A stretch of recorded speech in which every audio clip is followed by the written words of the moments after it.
It seems like 100 years ago. It's another lifetime. It's another lifetime.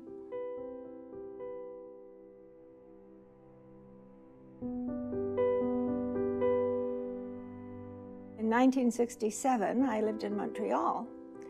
And during that time, it was extremely exciting because my Centennial project was to have my first baby.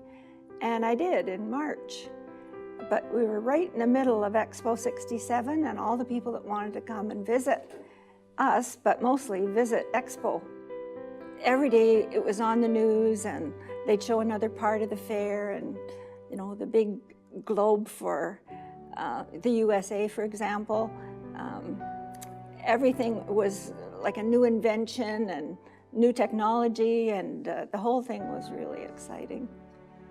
So everyone that ever knew us, or anyone that ever knew anybody that ever did know us, came, and they brought their sleeping bags and they slept all over the floor of my little one-bedroom apartment in NDG, Montreal. And they were coming and going. It was like Grand Central Station. And it was fun because we reconnected with everybody we'd known, and we'd moved away from Toronto to Montreal, but there were all our old friends back to visit us in the fair, and it was a very exciting time, lots of energy in the air, and there I was with my brand new baby and stepping over all these bodies in the middle of the night to get a bottle for the baby, but I was as happy as could be because it was just wonderful to have a new baby and have all this company and get all this attention for the baby.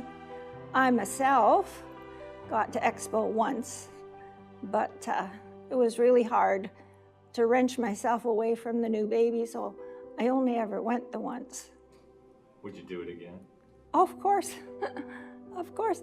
And when you're young, you don't care if you're inconvenienced. You don't even think of it as inconvenience. And when I think about it, I get this like happy feeling of what it's like to be young, you know, when everything's fresh and new and your whole life's ahead of you. It was just wonderful.